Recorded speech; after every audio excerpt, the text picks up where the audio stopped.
Dans le manoir opulemment silencieux de Cynthia Black, le claquement assourdissant de sa voix résonna tel un coup de tonnerre.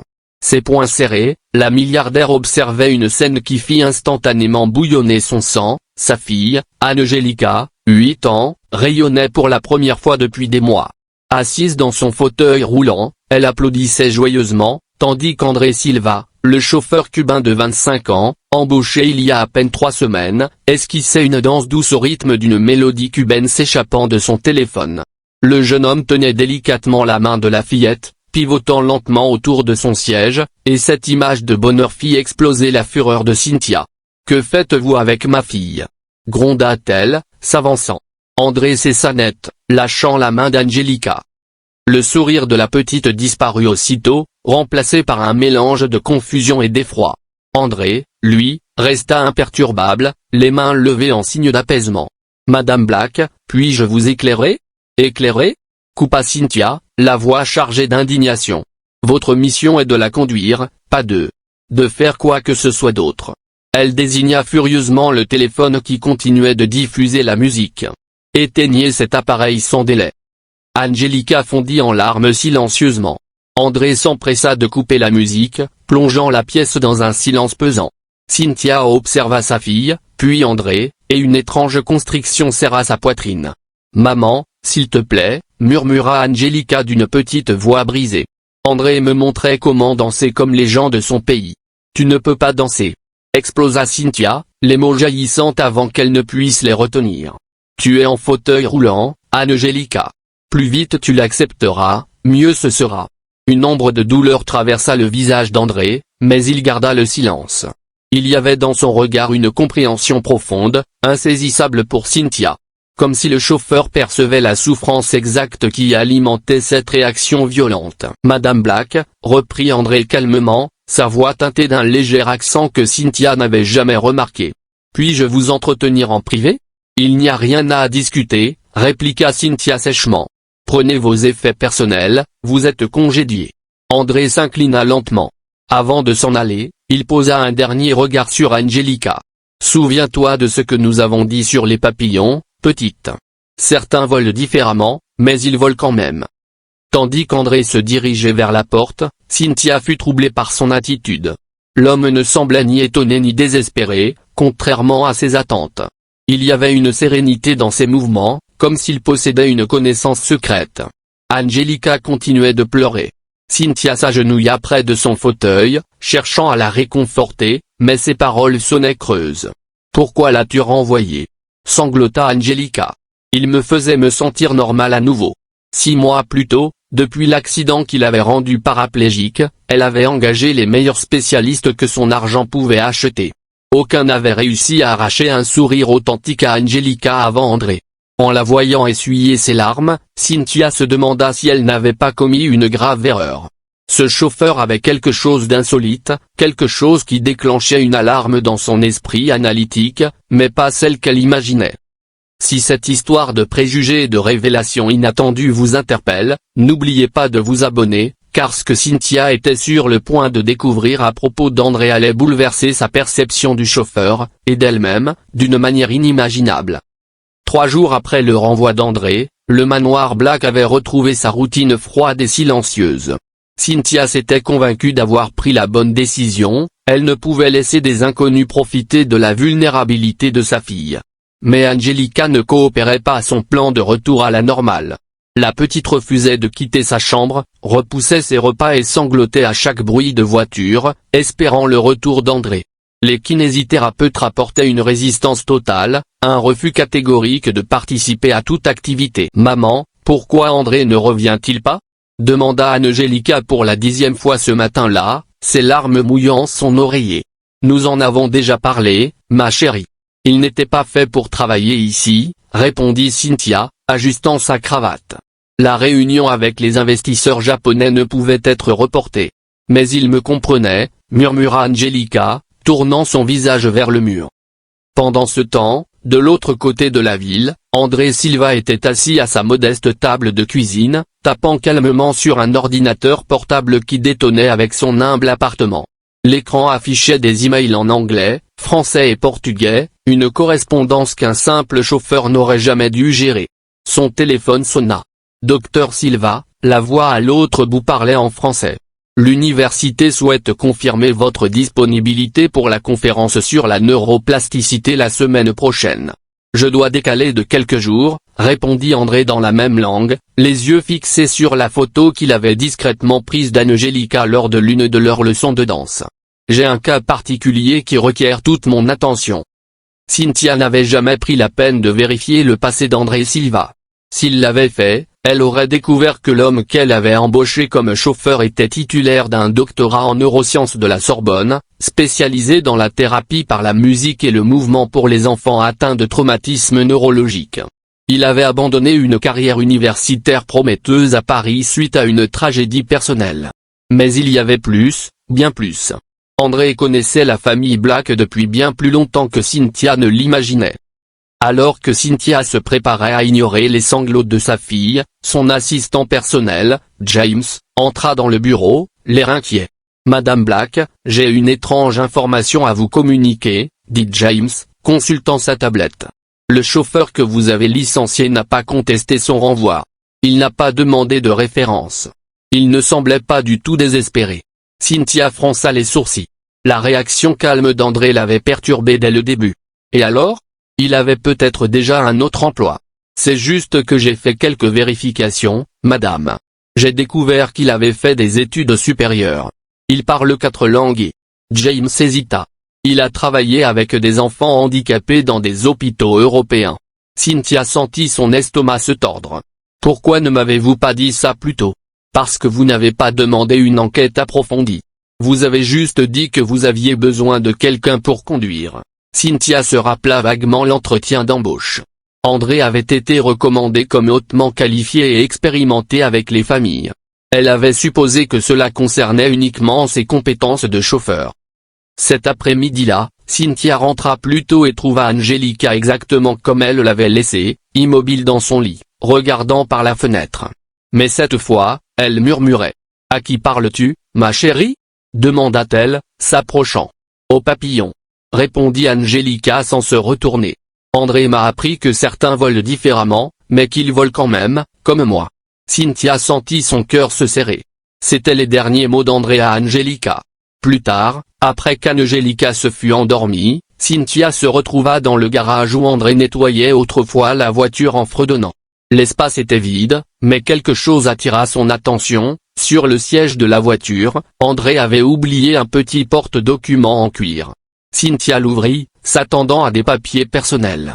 Au lieu de cela, elle y trouva des articles médicaux sur la paralysie infantile, des techniques de musicothérapie et une série de notes manuscrites sur AB, les initiales d'Angelica Black. Les notes étaient détaillées, professionnelles, révélant une connaissance de l'état d'Angelica bien au-delà de ce qu'un chauffeur devrait posséder. Il y avait des diagrammes d'exercices, des progressions musicales adaptées et un plan de traitement s'étalant sur plusieurs mois.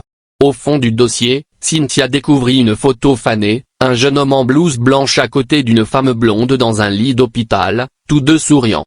La femme avait les mêmes yeux bleus qu'Angelica. C'était sa sœur, Elena. La femme décédée dans l'accident qui avait laissé Angelica paralysée. La photo datait d'il y a 6 ans, prise dans un hôpital parisien. Au dos, une note en français, Dr André Silva, spécialiste en traumatologie neurologique pédiatrique. Traitement d'Elena Black. Cynthia laissa tomber la photo, les mains tremblantes. André n'était pas un chauffeur qualifié apparu par hasard. Il connaissait Elena. Il avait soigné sa sœur, et 6 ans plus tard, il était mystérieusement réapparu pour travailler chez elle, juste quand Angelica avait le plus besoin d'aide. Chaque humiliation infligée à André, chaque mot blessant, chaque regard méprisant prenait un sens nouveau et déchirant. L'homme qu'elle avait renvoyé si cruellement n'était pas un opportuniste. Il était peut-être la seule personne au monde qui savait réellement comment aider Angelica, et Cynthia venait de le chasser.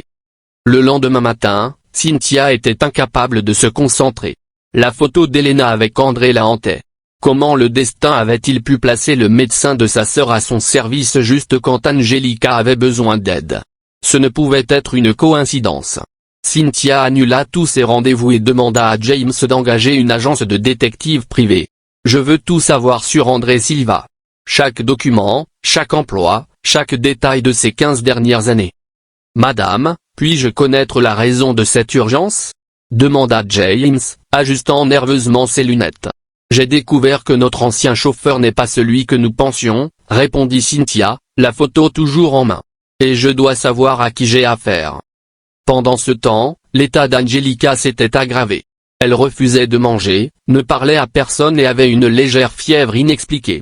La kinésithérapeute rapporta que la fillette avait simplement fermé les yeux durant toute la séance, comme si elle avait abandonné. C'est comme si elle avait perdu l'envie de vivre, murmura le docteur Peterson, le pédiatre de la famille. Parfois, les enfants traumatisés développent des liens émotionnels très spécifiques. Lorsque ces liens sont rompus brusquement. Vous suggérez que ma fille est malade parce que j'ai renvoyé un chauffeur ? L'interrompit Cynthia, incrédule et irritée. Je suggère que vous avez peut-être sous-estimé l'importance de cette personne dans son rétablissement. Cet après-midi-là, le rapport de l'agence arriva par email crypté.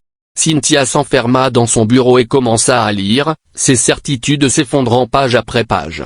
André Silva était diplômé en médecine de l'université de Sao Paulo, spécialisé en neurologie pédiatrique en France, et avait travaillé 6 ans à l'hôpital Necker Enfants Malades à Paris. Le même hôpital où Elena avait été traitée pendant une période de recherche. Mais il y avait plus. André avait perdu sa propre fille, Luna, 5 ans, dans un accident de voiture 3 ans auparavant, dans des circonstances similaires à celles d'Angelica. Après cette tragédie, André avait abandonné la médecine traditionnelle pour développer des techniques thérapeutiques non conventionnelles basées sur la musique et le mouvement pour les enfants traumatisés.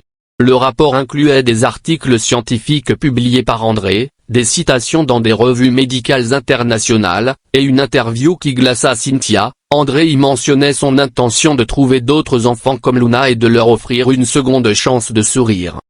Cynthia prit son téléphone et composa le numéro d'André. L'appareil sonna plusieurs fois avant qu'une voix calme ne réponde. « Je sais que vous avez découvert qui je suis », déclara André sans même attendre une salutation. « Pourquoi ne me l'avez-vous pas dit dès le début ?» demanda Cynthia, sa voix trahissant un mélange de colère et de confusion. « Parce que les gens comme vous n'engagent pas d'anciens médecins pour conduire des voitures. Vous engagez des chauffeurs. Et Angelica avait besoin de quelqu'un qui puisse être près d'elle sans éveiller de soupçons. Des soupçons ? À quel jeu jouez-vous avec ma famille ? André soupira profondément. Madame Black, votre sœur Elena m'a contacté 6 mois avant l'accident. Elle cherchait des traitements alternatifs pour la paralysie infantile parce que les médecins avaient déjà diagnostiqué un problème pendant la grossesse qui pourrait affecter Angelica à l'avenir. Cynthia sentit le sol se dérober sous ses pieds. C'est impossible. Angelica est née en parfaite santé. Oui, elle est née en bonne santé. Mais Elena savait qu'il y avait un risque génétique. Elle préparait un plan de traitement préventif au cas où quelque chose arriverait. Elle m'a demandé de promettre que si Angelica en avait besoin un jour, je ferais tout mon possible pour l'aider. Les mots d'André résonnèrent dans le bureau silencieux comme une confession qui réécrivait toute l'histoire que Cynthia croyait connaître. Elena lui avait caché un secret médical. Elle s'était préparée à une tragédie qui ne s'était pas encore produite. « Vous mentez », murmura Cynthia, mais sa voix manquait de conviction. « C'est dans son testament, Madame Black, dans la partie que vos avocats ont probablement classée comme délire d'une femme enceinte inquiète. Elena a laissé des instructions précises sur la manière dont Angelica devait être traitée en cas de paralysie. » Cynthia ouvrit rapidement les fichiers numériques du testament d'Elena sur son ordinateur. Là, à la page 17, une section qu'elle avait complètement ignorée, en cas de traumatisme neurologique ou de paralysie touchant notre fille Angelica, je recommande de contacter le docteur André Silva, spécialiste en thérapie non conventionnelle. Ces méthodes peuvent sembler peu orthodoxes, mais elles fonctionnent là où la médecine traditionnelle échoue. Mon Dieu, murmura Cynthia en laissant tomber son téléphone. James apparut à ce moment-là, portant un dossier. Madame, il y a quelque chose que vous devez voir. J'ai trouvé des relevés de paiement effectués par votre sœur à une clinique à Paris, des paiements mensuels qui ont continué à être prélevés automatiquement sur un compte joint jusqu'au mois dernier. Cynthia prit les documents de main tremblante. Elena avait payé une clinique de rééducation pour enfants pendant toutes ces années. Une clinique où André travaillait comme consultant. Il nous observait, murmura Cynthia. Il attendait. Il ne vous observait pas, madame, corrigea doucement James. Il attendait d'être nécessaire. À ce moment-là, Cynthia prit conscience de l'étendue de son arrogance. Elle avait humilié le seul homme au monde que sa sœur avait choisi pour s'occuper d'Angelica. Elle avait traité comme un opportuniste le médecin qui avait abandonné une brillante carrière pour tenir une promesse faite à une femme décédée. Pire encore, elle l'avait fait devant Angelica, brisant le seul lien authentique que la petite fille avait tissé depuis l'accident. Cynthia rappela André, « J'ai besoin que vous reveniez. » « Ce n'est pas comme ça que ça marche, » répondit calmement André. « Je ne suis pas un employé que vous pouvez licencier et réembaucher à votre guise. Je suis un médecin qui a fait une promesse. Alors, qu'est-ce que vous voulez de moi? Je veux que vous arrêtiez d'essayer de contrôler la guérison de votre fille et que vous commenciez à y participer. Je veux que vous admettiez que vous ne savez pas ce qui est le mieux pour Angelica, et je veux que vous vous excusiez, pas auprès de moi, mais auprès d'elle. » Cynthia ravala sa fierté comme un poison amer. « Et si je fais ça? Alors Angelica aura peut-être encore une chance d'être heureuse. » Alors que Cynthia assimilait l'ampleur de ses erreurs, une notification apparut sur son téléphone. Un SMS d'un numéro inconnu, « Angelica m'a demandé de vous envoyer ça. » C'était une vidéo de 3 minutes. Angelica était assise dans son fauteuil roulant, dans ce qui semblait être un cabinet médical, souriant tout en bougeant les bras en rythme avec une musique douce. Ses jambes, bien qu'immobiles, se balançaient légèrement au son de la mélodie. André apparaissait brièvement, guidant ses mouvements avec une patience infinie. Le message accompagnant la vidéo était dévastateur dans sa simplicité, « Elle a enregistré cela la semaine dernière alors qu'elle croyait encore que vous l'aimiez plus que votre propre orgueil. » Cynthia comprit à ce moment-là qu'elle avait perdu bien plus qu'un employé. Elle avait perdu la confiance de sa propre fille, et pour la première fois depuis des années, elle n'était pas sûre de pouvoir reconquérir ce qu'elle avait détruit par son arrogance et ses préjugés. Mais en regardant la vidéo pour la 5e fois, une détermination nouvelle grandit en elle. Non pas la détermination de contrôler, mais l'humilité d'apprendre. Et peut-être, juste peut-être, il n'était pas encore trop tard pour devenir la mère qu'Angelica méritait. De l'autre côté de la ville, André raccrocha le téléphone et regarda la photo encadrée sur son bureau, Luna, sa fille, souriante dans une balancelle avant l'accident. « Encore une, ma petite », murmura-t-il. « On va en sauver une autre. » Cynthia se rendit chez André sans prévenir, le rapport d'enquête froissé dans sa main tremblante. Elle le trouva assis sur le balcon, lisant un livre en français, comme s'il l'attendait. « Vous avez tout planifié », dit Cynthia sans détour, montant les marches. Depuis le premier jour. André ferma calmement le livre et lui fit signe de s'asseoir. « Asseyez-vous, Madame Black. Il est temps que nous parlions comme deux personnes qui aiment le même enfant. »« Non. » explosa Cynthia. « Vous avez menti sur votre identité. Vous avez manipulé ma famille. Vous avez utilisé la mémoire de ma sœur pour tenir une promesse que je lui ai faite, » l'interrompit André d'une voix ferme. « Une promesse dont vous n'avez jamais su qu'elle m'avait faite. » Cynthia jeta le rapport sur la table. « Je sais tout. À propos de Luna, votre fille. À propos de la façon dont vous avez abandonné la médecine après sa mort. À propos de la façon dont vous avez utilisé d'autres enfants pour essayer de compenser votre propre perte. » Le visage d'André se crispa légèrement, mais il ne s'y a pas. « Vous avez raison sur un point. Chaque enfant que j'aide me ramène Luna pendant quelques instants. Mais si vous pensez que cela diminue mon amour pour Angelica, vous vous trompez lourdement. » « Comment osez-vous » commença Cynthia. Mais André l'interrompit à nouveau. « Votre sœur m'a cherché parce qu'elle savait que vous n'accepteriez jamais des méthodes non conventionnelles. Elena connaissait votre besoin de tout contrôler, d'avoir des réponses scientifiques à des problèmes émotionnels. Elle m'a demandé de promettre que si quelque chose arrivait à Angelica, je trouverais un moyen d'être présent, même si cela signifiait mentir sur qui j'étais vraiment. » André sortit une lettre jaunie. « Elena a écrit cela pour vous, mais elle m'a demandé de vous la remettre uniquement en cas de besoin. » Cynthia reconnut immédiatement l'écriture de sa sœur. Les mains tremblantes, elle ouvrit la lettre et lut à voix haute, « Cynthia, si André vous remet cette lettre, c'est que notre fille a besoin de lui et que vous vous y opposez. Cessez d'essayer de réparer Angelica et commencez à l'aimer telle qu'elle est. Laissez André vous aider.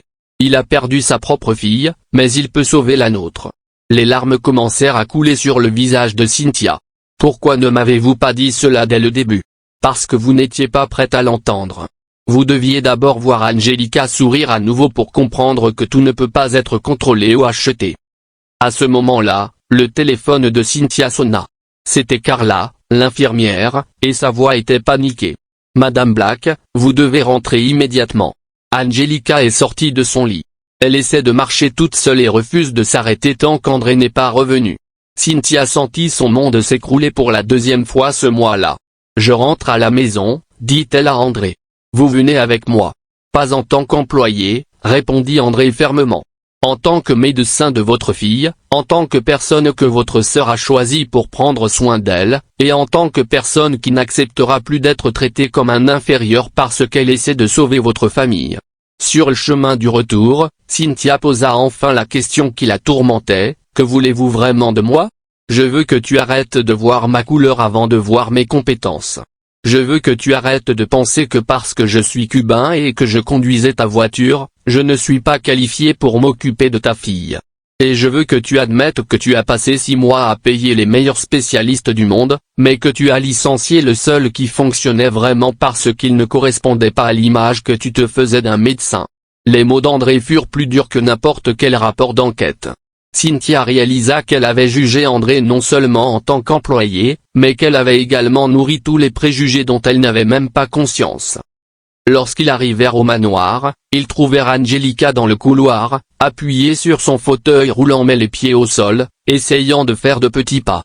Des larmes coulaient sur son visage, mais elle ne s'arrêtait pas. « Angelica !» Cynthia courut vers elle, mais elle leva la main. « Non, maman, je dois montrer à André que j'ai réussi. Je dois lui montrer que je n'ai pas abandonné. » André s'approcha lentement et s'agenouilla à la hauteur de la petite fille. « J'ai toujours su que tu y arriverais, petit papillon, mais tu n'as pas besoin de te faire mal pour me le prouver. Tu reviendras ? » demanda Angelica, la voix pleine d'espoir. André regarda Cynthia, qui comprit enfin qu'il ne s'agissait pas d'embaucher un employé. Il s'agissait d'accepter de l'aide, de ravaler sa fierté, d'admettre qu'elle avait jugé un homme extraordinaire sur des caractéristiques superficielles. « André, » dit Cynthia, la voix brisée. « Je ne sais pas comment m'excuser pour ce que j'ai fait. Je ne sais pas comment compenser mes préjugés, mon arrogance. Mais s'il y a encore une chance, j'aimerais que vous reveniez. Pas comme chauffeur, mais comme le médecin que ma sœur a choisi, comme la personne qui a réussi à faire sourire ma fille à nouveau. » André sourit pour la première fois depuis qu'il avait été licencié. « Seulement si vous me promettez une chose. Tout ce que vous voulez. La prochaine fois que j'apprendrai à Angelica à danser, vous danserez avec elle aussi, parce qu'elle a besoin de sa mère, pas seulement de son médecin. » Et là, dans le couloir de cette demeure qui avait été si froide et silencieuse, commença la plus belle des créations, celle d'une famille apprenant que l'amour ne connaît pas de préjugés, et que parfois, le remède le plus puissant est simplement d'accepter l'aide de ceux qui sont prêts à l'offrir, peu importe leur apparence ou leur origine. 2 ans plus tard, le manoir Black était métamorphosé. Le projet Papillon différent, créé par Cynthia Black et le docteur André Silva, accueillait des dizaines d'enfants handicapés. Angelica, désormais âgée de 10 ans, marchait avec des cannes orthopédiques et dansait régulièrement. Son rire résonnait dans les couloirs de la maison, transformé en centre d'espoir. « Maman, aujourd'hui, nous allons apprendre à la nouvelle petite fille à danser, » annonça Angelica en entrant dans le bureau. « Elle a peur, mais je vais lui montrer que danser sur une chaise, c'est aussi très beau. » Cynthia sourit en se rappelant à quel point elle avait cru qu'une personne en fauteuil roulant ne pouvait pas danser. André était devenu bien plus qu'un médecin. Il était le frère dont Cynthia n'avait jamais su qu'elle avait besoin. Lors des réunions avec les investisseurs, Cynthia tenait à partager la vérité. « J'ai failli détruire la seule chance de bonheur de ma fille parce que j'ai jugé un médecin extraordinaire sur la couleur de sa peau. Mes préjugés ont failli coûter le bonheur d'Angelica. » La cérémonie de remise des diplômes de la première promotion eut lieu dans la salle principale. 23 enfants avaient terminé le programme. Angelica monta sur scène avec ses cannes et dansa une chorégraphie qu'elle avait créée elle-même. « Il y a 2 ans, je pensais que je ne serais jamais heureuse, » déclara-t-elle au micro. « Aujourd'hui, je sais qu'être différent ne signifie pas être moins spécial. Cela signifie que vous volez d'une manière unique. » André observait, ému, se souvenant des premiers mots qu'il avait dit à Angelica. « Certains papillons volent différemment, mais ils volent quand même. Cynthia avait perdu des amis de son cercle élitiste qui n'acceptaient pas son partenariat avec un homme de couleur, mais elle avait gagné une vraie famille et un but dans la vie. J'ai appris que les préjugés ne sont pas seulement une injustice envers les autres. C'est une prison que nous construisons pour nous-mêmes, déclara-t-elle dans une interview nationale. Quand j'ai enfin vu André tel qu'il était vraiment, je n'ai pas seulement sauvé ma fille, je me suis sauvé moi-même. Le projet est de désormais 300 familles par an. André avait publié gratuitement sa méthodologie pour les médecins du monde entier. Cynthia avait découvert que construire des vies était plus gratifiant que de bâtir des fortunes. Le manoir, autrefois un tombeau silencieux, vibrait désormais de musique et d'espoir. Cynthia avait prouvé que la meilleure vengeance contre les préjugés est de les transformer en pont vers un monde meilleur. Si cette histoire vous a montré à quel point nos jugements peuvent nous rendre aveugles au miracle qui se trouve juste devant nous, abonnez-vous à notre chaîne pour découvrir d'autres récits qui prouvent que la grandeur humaine n'a ni classe sociale ni d'origine ethnique.